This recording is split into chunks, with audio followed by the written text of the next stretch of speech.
इस्लाम मुखालिफ किताब लिखते हुए वो मुसलमान हो गया। जोराम वैन कैल्वरीन की कहानी। कल हमने एक वीडियो पे रिएक्ट किया था जिसके अंदर कुरान की बेहुरमती का बुरा अंजाम यानी कि इब्रतनाक अजाब हमने देखा था। और आज देखिए कि कोई कुरान की बेहुरमती करने चला था, गुस्ताखे रसूल बनने चला था, पर अल्लाह ने उसे ईमान की दौलत से नवाज दिया। हे हाय हेलो नमस्ते जी, सत श्री अकाल, अस्सलामु अलैकुम। मैं निधि शर्मा इंडिया से। और आज वो जो इंसान हैं जो इतनी महान हस्ती बन गए हैं इस्लाम को कबूल करके, अल्लाह पर ईमान लाके, हिदायत पाके, उनके वीडियो पर हम रिएक्ट करने वाले हैं। हाँ जी, उन्हीं का इंटरव्यू हम देखेंगे जो कि हिंदी में डब्ड है, थैंकफुली। क्योंकि ऐसा होता है कि हमारी मातृभाषा जो है वो हिंदी है, हो सकता है आपकी उर्दू भी हो, पर अंग्रेज़ी से बेहतर मुझे हिंदी या उर्दू के अंदर वार्तालाप करना लगता है। आपकी खैरो खबर लेना तो मैं भूल ही गई। आप खैरियत से हैं ना? देख करके लग तो रहा है कि बड़े मुस्कुरा रहे हैं। हमेशा ना ऐसे ही मुस्कुराते रहिए। इस्लाम हमको यही सिखाता है। इनफैक्ट तबलीगी जमात जो है उनका प्राइम मैसेज यही रहता है कि मुस्कुराहट। कोई चाहे कितना भी जाहिल आपके सामने क्यों ना आ जाए, पर ये कुरान शरीफ का पैगाम जो है मुस्कुराहट वाला, इसको कभी दूर नहीं छोड़ना। अपने शांति में रहो और हंसते मुस्कुराते रहो। आपने कैसे और क्यों इस्लाम मुखालिफ किताब लिखने का फैसला किया? आपकी जिंदगी ईमान के लिहाज से कैसी थी? आपका ईमान किस पर था? आपका सबसे भारी और अफसोसनाक इजहार क्या था जो आपने इस्लाम के लिए इस्तेमाल किया? आपके करीबी लोगों का रद्द अमल क्या था जब आप मुसलमान हुए? मैं सोचता था इस्लाम झूठ है, इस्लाम एक खतरा है। मुझे 2000 से ज्यादा मौत की धमकियां मिली और आखिरकार मैंने इस्लाम मुखालिफ किताब लिखने का फैसला किया। खुदा मुझे इशारा दे ताकि मैं 100% जान लूं यही दुरुस्त रास्ता है। मैं इस वजह से 2 दिन तक सो नहीं सका। मैं इसे तस्लीम ना कर सका। ये इंतहाई अजीब था। अस्सलाम वालेकुम भाई जोराम वैन कैल्वरीन, आपके आने का शुक्रिया और आपको देखकर बहुत खुशी हुई। मैं पहले आपसे ये पूछना चाहता हूँ कि जोरम कौन है? वालेकुम अस्सलाम। मुझे बुलाने का बहुत शुक्रिया। यहाँ आना मेरे लिए बहुत इज्जत की बात है। जोराम वैन कैल्वरीन 23 जनवरी 1979 को एम्स्टरडैम में एक आम से घराने में पैदा हुआ जिसमें बाप, माँ, भाई, छोटी बहन और एक बिल्ली थी। एम्स्टरडैम में मैं एक प्रोटेस्टेंट घराने में पला बढ़ा। हाई स्कूल से फरागत के बाद मैंने कंपैरेटिव रिलीजन पढ़ा। मैं चंद साल एक उस्ताद रहा हॉलैंड में, और ख़ुसूसन मेरी ज़िंदगी में बहुत सी चीज़ें थीं। जब मैं एक अमूमी नज़र डालता हूँ और जब इस्लाम की बात आई तो मैं सियासी तौर पर फ्रीडम पार्टी की तरफ से सरगर्म हो गया। मैं पार्लियामेंट का मेंबर बना और बिलाखिर मैंने एक इस्लाम मुखालिफ किताब लिखने का फैसला किया। इसका आगाज एक इस्लाम मुखालिफ किताब से हुआ, फिर ये खुदा की तलाश में बदली और एहतताम मेरे मुसलमान होने पर हुआ। क्या बात है। आपकी जिंदगी ईमान के लिहाज से कैसी थी? आपका किस पर ईमान था? मुसलमान होने से पहले मैं इस्लाही चर्च से एक प्रोटेस्टेंट ईसाई था। हम बाइबल पढ़ते थे, हम सबके नाम बाइबल से थे, हम सबका बपतिस्मा हुआ था, हम चर्च जाते थे, वगैरह वगैरह। यानी हम इस लिहाज से काफी हद तक ईसाई थे। जाहिर है कि मेरा खालिक कायनात पर ईमान था, मेरा जन्नत दोज़ख पर ईमान था, मेरा फरिश्तों की वही पर ईमान था, और जाहिर है उस चीज पर भी जो ईसाइयों को मुसलमानों से अलग करती है। यानी मेरा ये ईमान था कि यीशु मसीह खुदा के बेटे हैं, और ज्यादा फलसफियाना लिहाज से मेरा ईमान था कि वो खुद खुदा हैं। मेरा दोबारा जिंदा किए जाने पर ईमान था, और जाहिर है कि मसीह अलैहिस्सलाम की मसलूबियत पर भी, और मेरा कफारे पर ईमान था। लेकिन ट्रिनिटी एक इंतहाई पेचीदा तस्वुर है, ख्वाह आप माने या नहीं, ये वाकई बहुत पेचीदा है। क्योंकि बाइबल में खुदा के बारे में कहा गया है कि खुदा लाफानी है। लेकिन अगर आप लाफानी हैं लेकिन फिर भी आप मर जाते हैं तो आप बैक वक्त लाफानी और फानी नहीं हो सकते। यही वो चीज़ थी कि जब मैं ज़रा बड़ा हुआ 16-17 साल का, तो मैंने इस पर एतराज़ात शुरू किए कि ये लॉजिकल बात नहीं है। मैंने कई लोगों, पादरियों, तबलीगियों, हत्ता के रब्बियों से बात की, लेकिन मिलने वाले जवाब ज़्यादा तसल्ली बख्श नहीं थे। उसने इसे मेरे लिए पेचीदा बना दिया और मेरे जहन में इस किस्म के कुछ शकूक रह गए थे। लेकिन मैंने कहा ठीक है, इसको छोड़ो, और मैंने एक जज की तरह सोचा, बस यकीन कर लिया। और शायद मैं इतना ज़हीन नहीं कि सारी बात समझ सकूं। इसके बावजूद मैं खुदा पर ईमान रखता था। मेरा फिर भी ईमान था कि मसीह अलैहिस्सलाम एक बहुत अहम शख्स हैं। मेरा ईमान था कि वो खुदा के बेटे हैं, लेकिन इसकी हकीकत को मैंने इसी पर छोड़ दिया।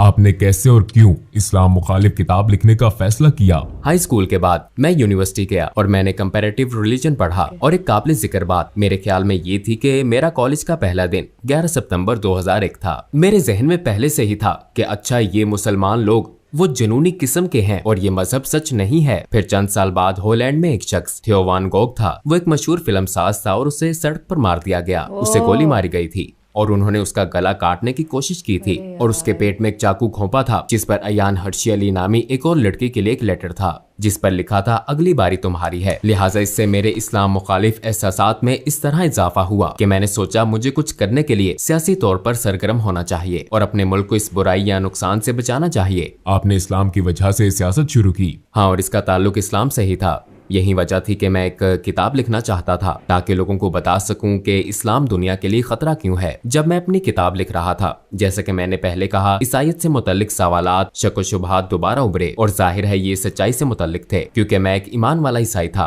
और मेरे ईसाईयत के सवालात को बिलाखिर इस्लामी अंदाज में जवाब मिला। क्योंकि जाहिर है जब मैंने किताब लिखनी शुरू की तो बहुत से लोगों का ख्याल था कि ये कोई सियासी किताब है, लेकिन ये सियासी इतनी नहीं थी। ये एक मजहबी किताब थी क्योंकि मैं लोगों को बताना चाहता था कि इस्लाम एक खतरनाक मजहब क्यों है और मैंने इसे एक ईसाई नुक्ता नजर से लिखा था। लिहाजा आगाज में मैंने ईसाईयत में खुदा के तसव्वुर और इस्लामी तसव्वुर के दरमियान मवाजना शुरू किया, लेकिन चूंकि मुझे ट्रिनिटी के बारे में ये शकूक थे और मुझे इस्लाम में तौहीद यानी खुदा का एक होना नजर आया, हाँ ये ज्यादा माकूल बात लगती है। और फिर मैंने सोचा ठीक है, मैंने बाइबल दोबारा पढ़ी ताकि अपना ईमान ताजा करूँ कि इस्लाम में तौहीद का तसव्वुर ईसाई तसव्वुर क्यों नहीं है। लेकिन जब मैं पुराना ओहदनामा पढ़ रहा था और मैंने देखा कि पुराने ओहदनामे में पैगम्बर ने कहा था एक खुदा एक खुदा एक खुदा, और फिर मैंने सोचा ठीक है मैं नए ओहदनामे में सिर्फ यसू मसीह के अल्फाज देखूंगा। और फिर मुझे नए ओहदनामे में ये कहानी मिली। एक शख्स मसीह अलैहिस्सलाम के पास आया और पूछा जिंदगी में अहम तरीन चीज क्या है, मैं जन्नत कैसे पा सकता हूँ। उन्होंने जवाब दिया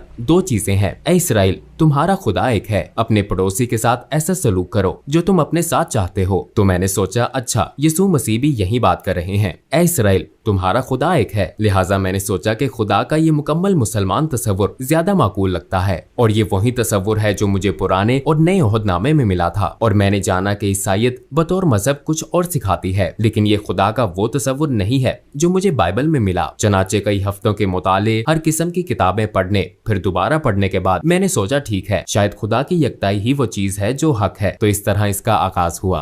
अपनी तहकीक के दौरान आपने कौन से वसाइल इस्तेमाल किए? चूंकि मैं काफी हैरान परेशान था, लिहाजा मैंने उन मजहबी मामलात पर कई अथॉरिटीज को खत लिखे और एक तहरीर मैंने शेख अब्दुल हकीम मुराद को लिखी थी जो कैम्ब्रिज यूनिवर्सिटी के प्रोफेसर हैं। ये जाहिर है एक लिहाज से बड़ी अजीब बात थी क्योंकि मैं पहले एक सियासतदान था, फिर भी मैं इस्लाम मुखालिफ मकसद से इस्लाम के खिलाफ एक किताब लिख रहा था और मैं दूसरे मुल्क के मुसलमान प्रोफेसर से पूछ रहा हूँ क्या आप मेरी मदद कर सकते हैं। लिहाजा मैंने उन्हें बताया कि मैं एक किताब लिख रहा हूँ, मेरे जहन में बहुत से सवालात हैं। लिहाजा सादा अल्फाज में मैंने कह दिया कि मैं क्यों सोचता हूँ इस्लाम दहशतगर्दी को फरोग दे रहा है, ये औरत, ईसाईयत और दूसरी चीजों का मुखालिफ क्यों है।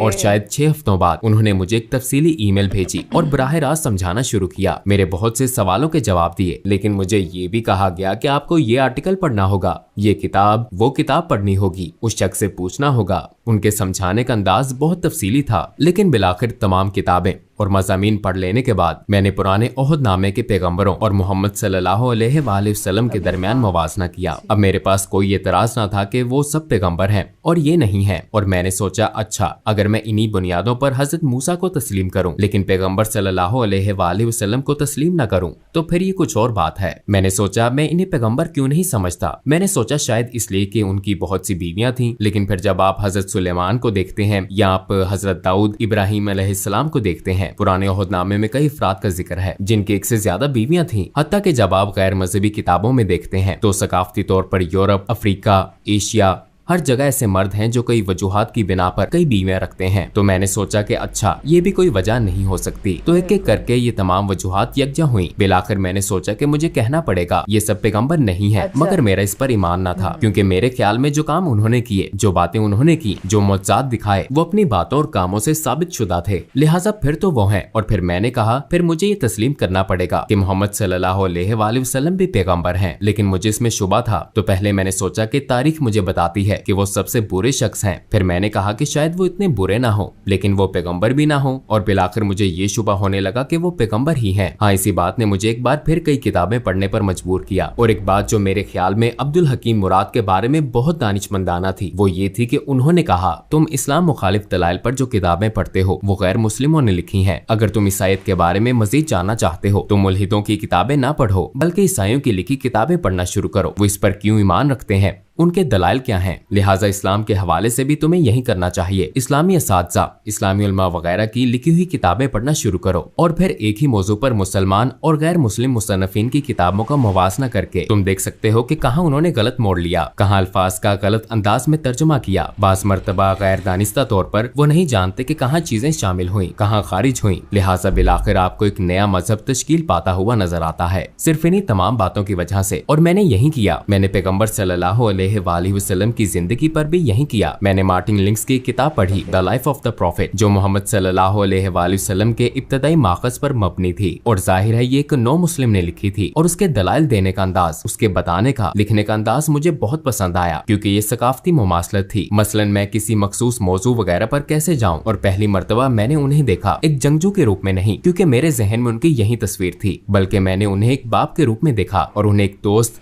एक उस्ताद और दीगर कई रूप में देखा। और हाँ, तब मैंने उस शख्स को अपने किरदार में देखा, और मैंने कहा मैं बहुत कुछ कह सकता हूँ, लेकिन ये नहीं कह सकते वो अच्छे इंसान नहीं हैं। चनाचे उनके किरदार ने मुझे मजीद पढ़ने और मजीद जानने पर उकसाया। अपनी तहकीक के दौरान आपको किस चीज ने सबसे ज्यादा हैरान किया? हिंदा से मुतल्लिक कहानी ने कुछ ऐसा था जैसे कोई स्विच हो, जैसे मुझे बदलना होगा। और इसकी वजह ये थी कि मैंने सोचा, हिंदा वो एक दुश्मन अबू सुफियान की बीवी थी, और एक तरह से उसने नबी के महबूब चचा हमजा रजी अल्लाह अन्हु को कत्ल करने के लिए रकम दी थी। और मैदान जंग में ऐसा हुआ, वो शहीद हो गए, हत्ता कि उन्होंने उनकी लाश के कान नाक काट कर हर जगह घुमाए और लाश की बेहुरमती की। बिलाशुबा पैगंबर सल्लल्लाहु अलैहि वसल्लम इस वाक़े से बहुत गमगीन थे, और फिर कई साल बाद वो ताकतवर हो गए। वो मक्का में बरसरे इक़्तिदार आ गए, और फिर वहाँ हिंदा मौजूद थी, और मैं ये किताब में पढ़ा था, और मैंने सोचा कि अच्छा अब इसे मसलूब किया जाएगा, इसके हाथ काटे जाएंगे या कोई और सजा दी जाएगी। लेकिन उन्होंने कहा अभी मैं इसकी शक्ल नहीं देख सकता, लेकिन सबको माफ कर दिया गया है, और अगर तुम यही मुसलमानों के साथ रहना चाहती हो तो ऐसा मुमकिन है, और अगर नहीं तो जा सकती हो,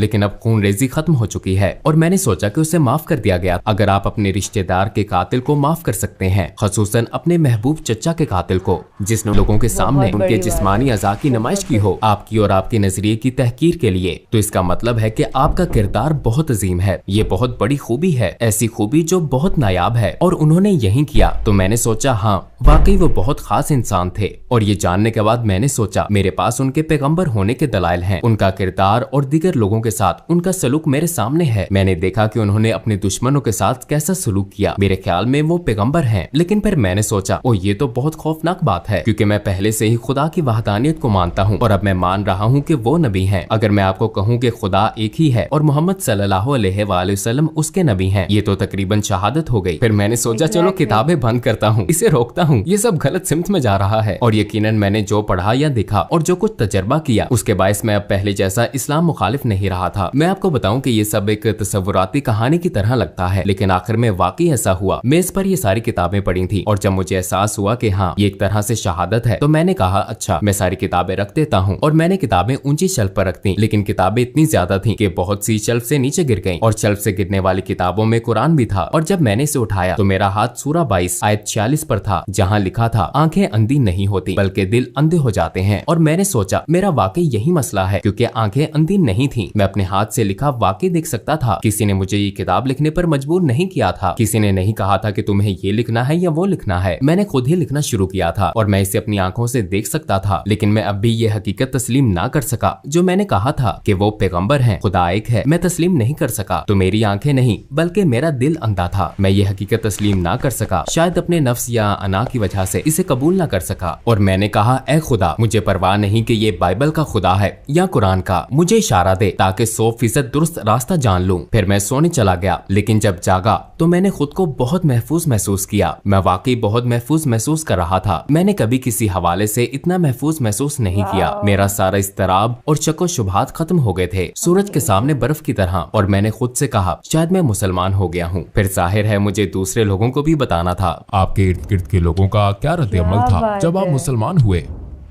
अस्सलामुअलैकुम भाई और बहनों, हमने देखा है कि हमारे 80% नाजरीन बाशुमूल इस वीडियो के ने हमारे चैनल को सब्सक्राइब नहीं किया है। जैसा कि आप जानते हैं, हम एक गैर मुनाफा बख्श तंजीम है और हमने अपनी वीडियोस पर एड्स बंद रखी हैं। लिहाजा हम सिर्फ इसलिए कह रहे हैं ताकि सच्चाई को फैलाया जाए। ये एक छोटा सा अमल लग सकता है, लेकिन इंशाअल्लाह ये बहुत से लोगों के लिए रहनुमाई का जरिया होगा। आइए अब सब्सक्राइब बटन पर क्लिक करें और एक साथ चलें अब्दियत की तरफ। आपके इर्द गिर्द के लोगों का क्या रद्द-ए-अमल था जब आप मुसलमान हुए? अक्सर का रद्द-ए-अमल मनफी था। यकीनन बहुत से लोगों के लिए, खसूसन कुछ अंकल और आंटियों के लिए एक सदमा था। उन्हें खबरों से इसका पता चला और जब अपनी माँ को बताया तो वो रोने लगी। और मेरी बीवी काफी खुले जहन की थी। हाँ, वो इस बारे में बहुत मुस्बत थी। उसने कहा, अच्छा अगर इस्लाम ही आपका हकीकी ईमान है और ये आपके दिल में है, मैं कौन हूँ? और मेरी पिछली मुलाजमत के कुछ साथी काफी जारहाना थे। मुझे 2000 से ज्यादा मौत की धमकियां मिली मुझे सपोर्ट करने वालों की तरफ से जिन्होंने मुझे वोट दिया था। लोगों ने इंतहाई नफरत अंगेज बातें की। हम तुम्हारी बीवी का रेप कर देंगे, तुम्हें गोलियां मार देंगे, हमें तुम्हारे बच्चों का स्कूल मालूम है, वगैरह वगैरह। इनमें से ज्यादातर यकीनन अहमक हैं, क्योंकि वो कंप्यूटर पर फजूल लिखने वाले पागल लोग हैं। तो वो काफी मुश्किल वक्त था और मुझे अपने काम पर भी जाना था। और ये एक ईसाई तंजीम थी। उसके लीडर ने कहा, ये नाकाबिले यकीन है। और उसने कहा, हाँ, मैंने तब्दीली महसूस की थी। जब तुम रेडियो पर मखसूस मौजुआत पर बोलते थे तो कुछ ज्यादा ही नरम मिजाज होते थे, पहले की तरह सख्त नहीं। तुम मुसलमान हो रहे थे। और जब मैंने कहा हाँ मैं मुसलमान हो गया था, तो उसने कहा कि मैं इस वजह से 2 दिन तक सो नहीं सका। मैं इसे तस्लीम न कर सका। ये इंतहाई अजीब था। लेकिन मेरे लिए सबसे मुश्किल काम अपने दादा को बताना था, क्योंकि मेरे दादा मरने वाले थे। उनकी उम्र तकरीबन 93-94 साल थी और वो घर में बिस्तरे मर्ग पर थे। मुझे उन्हें बताना था और मेरी माँ ने मुझे कहा था, तुम्हें बताना होगा कि तुम्हारे दादा उनके वालिद थे। तो मैंने कहा, अच्छा तो फिर आपको मेरे साथ आना पड़ेगा। वो एक ढाल की तरह थे। और मैंने सिर्फ इतना कहा कि दादा मैं मुसलमान हो गया हूँ। और फिर उन्होंने अपनी आंखें बंद कर ली और मैंने सोचा कि उनकी सांसें बंद हो गई हैं, क्योंकि वो बहुत बूढ़े थे। और कुछ देर के लिए वाकई उनकी सांसें रुक गईं और फिर वो दोबारा सांस लेने लगे। और उन्होंने मेरी तरफ देखा और कहा, चलो कम से कम तुम कैथोलिक तो नहीं बने। तो ये बहुत मजाहिया बात थी। और आखिरी बात, रेडियो में मेरे पुराने बॉस ने कहा, अच्छा हमें क्या मालूम कि कल को तुम हिंदू या कुछ और बन जाओ। तो मैंने उससे कहा कि मैंने कभी मजहब मुंतखब नहीं किया। ऐसा एक ही बार हुआ जब मैं मुसलमान हुआ था। इससे पहले मैंने अपना मजहब मुंतखब नहीं किया था। मैं एक ईसाई घराने में पैदा हुआ। मेरी परवरिश एक ईसाई तरीके से हुई और मैं बहुत मशकूर हूँ उन तमाम अच्छी चीजों के लिए जो इससे मुझे मिली। लेकिन ये मेरा फैसला नहीं था। और सिर्फ एक बार जब मैंने फैसला किया तो वो मेरा मुसलमान होने का फैसला था। और ये सबसे ज्यादा, जैसा मैंने कहा, मुझे लगता है ये मेरा सबसे अहम फैसला था और मेरा सबसे अक्लमंदाना फैसला था। मैंने कभी एक फैसला करने में साल नहीं लगाए सिवाय मुसलमान होने के। जब आपने अपनी पहली नमाज पढ़ी तो कैसा लगा? यकीनन ये एक खूबसूरत लम्हा था, लेकिन बहुत अजीब भी था, क्योंकि ईसाईयत में आपको इस तरह इबादत करने की आदत नहीं होती। आप हाथ जोड़कर इबादत करते हैं और शायद घुटनों के बल अपने हाथ वगैरह के सामने बैठकर। लेकिन मुझे ये बहुत खूबसूरत लगता है कि आप वाकई सजदा करते हैं। आप वाकई अपने रब के आगे निहायत आजिजी से झुकते हैं। तो मेरे ख्याल में ये बहुत आजिजाना और खूबसूरत अदा है। और हाँ, इससे मुझे बहुत खुशी महसूस हुई। आपको 3 सबसे बड़े किन चैलेंजेस का सामना हुआ जब आपने इस्लाम कबूल किया? यकीनन मुसलमान बनना एक बहुत बड़ा चैलेंज था, क्योंकि मुझे अपने पूरे खानदान को भी बताना था। और ये एक बहुत बड़ा चैलेंज था, ये सोचना कि मुसलमान बनना बहुत मुश्किल होगा, क्योंकि खुसूसन एक प्रोटेस्टेंट ईसाई के तौर पर मजहबी लिहाज से आपको बहुत ज्यादा चीजें नहीं करनी पड़ती। लेकिन बतौर मुसलमान अमली तौर पर दिन में 5 वक्त की नमाज जरूरी है, खाना एक खास तरीके से खाना जरूरी है, एक खास अंदाज से सोचना जरूरी है, आपके लिए हर लम्हा बेहतरीन रहना जरूरी है, अपने खालिक से ताल्लुक के बायस और इस हकीकत की वजह से कि आपको दिन में 5 वक्त नमाज अदा करनी है। ये एक तरह से खालिक की मुस्तकिल याद दहानी है। तो ये आपको एक ईसाई के मुकाबले में इस हकीकत से कहीं ज्यादा आगाह रखता है कि आपका एक रब है। ये मेरा तजर्बा है। और मैं सोचता, ओ आज 5 वक्त की नमाज पढ़ना मैं नहीं कर सकता, मैं नहीं कर सकता, मुझे करना है। तो इस चीज ने सोच मुश्किल बना दी। लेकिन मेरे मुसलमान होने के बाद ये बिल्कुल मुश्किल नहीं था।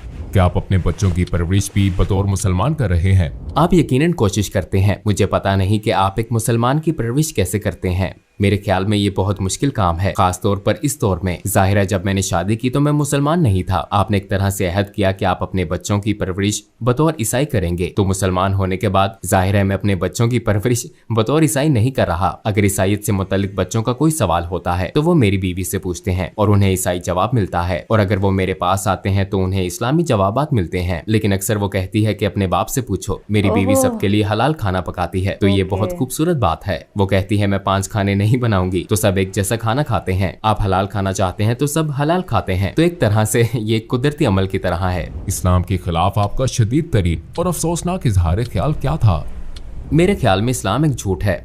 क्योंकि ये बात मैं अक्सर कहता था, इस्लाम झूठ है और कुरान जहर है। लेकिन जब मैं कहता था कि इस्लाम एक झूठ है तो इससे मेरी मुराद थी कि सारा मजहब और उससे मुंसलिक हर चीज। तो ये एक तरह से जहालत का आला तरीन दर्जा था। हाँ, मुझे इस चीज का अफसोस है क्योंकि ये एक छतरी की तरह था और बाकी सब कुछ इस्लाम एक झूठ है कि तस्वुर के तहत आता था, क्योंकि यही बुनियादी सोच थी। और यकीनन मैं खुद को इल्जाम देता हूँ और जानता हूँ कि ऐसा करने वाले बहुत से लोग अमली मुसलमान नहीं है। और एक तरह से मैं इस चीज को समझता हूँ, क्योंकि हर चीज जो सियासी, समाजी और सकाफती लिहाज से कही और की जाती है उसे भी शुमार किया जाता है। मैं कभी कभी अपनी पुरानी पार्टी के लोगों के दलाइल भी सुनता हूँ जिन्हें मैंने नाराज किया। हाँ, ये चीज मुझे परेशान करती है और यही वजह है कि हमने IXC इस्लामिक एक्सपीरियंस सेंटर नामे एक तंजीम कायम की और हम स्कूलों, प्राइमरी और हाई स्कूलों, कॉलेजों, यूनिवर्सिटियों, यहाँ तक कि हुकूमत के 2 महकमों, दीगर समाजी तंजीमों और गिरजाघरों में जाते हैं इस्लाम के बारे में गलत फहमियां दूर करने, पैगाम फैलाने और इस्लाम को उसके हकीकी रंग में दिखाने के लिए। और हम ये ऐनक के साथ वर्चुअल रियलिटी के जरिए करते हैं। तो ये एक बहुत पुरलुत्फ तजर्बा भी होता है और इस तरह हम इन चीजों को मिटाने की कोशिश करते हैं जो मैंने माजी में कही और की हैं। लोगों को इस्लाम के बारे में कैसे तहकीक करनी चाहिए? क्या आप सिर्फ गूगल सर्च का मशवरा देते हैं? नहीं, मैं यकीनन गूगल का मशवरा नहीं दूंगा। मैं कभी इसका मशवरा नहीं दूंगा। मैं कहूंगा कि कंप्यूटर बंद कर दो। नहीं, मेरे ख्याल में ये बहुत जरूरी है कि लोग किताबें पढ़ें, असली सफात वाली किताबें। मैं मशवरा दूंगा मार्टिन लिंक्स की किताब Muhammad his life based on the earliest sources पढ़ें। जिस किताब की मैंने पहले बात की थी, ये एक सब्ज किताब है और मैं समझता हूँ कि लोगों के लिए ये बहुत जरूरी है कि कुरान का खुद से गहरा मुतालिया ना करें, क्योंकि ये एक बहुत ही पेचीदा किताब है। और अगर आपके पास ऐसा कोई नहीं जो आपको सिखा सके, खास तौर पर ज्यादातर लोग जो इस्लाम के बारे में कुछ नहीं जानते, रवानी से अरबी या क्लासिकी अरबी बोलने वाले नहीं होते, तो आप कुरान की तफसीर या तर्जुमा पढ़ते हैं और जाहिर है ज्यादातर ये मुसद्दिका नहीं होता। इसलिए मैं लोगों को सिर्फ सीरत का मुतालिया करने का मशवरा दूंगा। नबी के किरदार और जिंदगी का मुतालिया करें, क्योंकि रवायत भी हमें यही सिखाती है। उनकी जिंदगी कुरान थी, वो एक तरह से जिंदा कुरान थे। उनकी सुन्नत का मुतालिया करें और मेरे ख्याल में ये इस्लाम को दरियाफ्त करने का बेहतरीन तरीका है।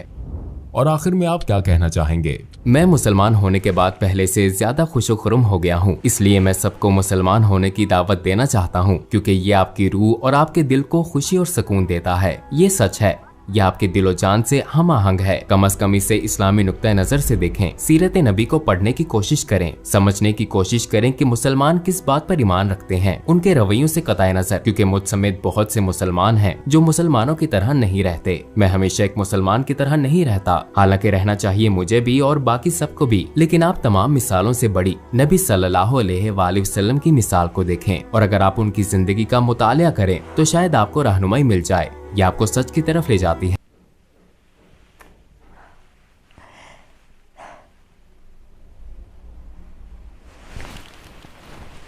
Very beautiful video and definitely उनके लिए एक बहुत ही बिगर डील थी अपनी फैमिली को डिस्क्लोज करना कि हाँ, मेरे को अल्लाह ने हिदायत बख्श दी है और अब से मैं मुसलमान हो गया हूँ। It's extremely difficult at first, पहले तो खुद एक्सेप्ट करना और फिर अपने परिवार को बताना, क्योंकि आपकी परवरिश एक अलग मज़हब में हुई है जो कि शायद अगेंस्ट था इस्लाम के।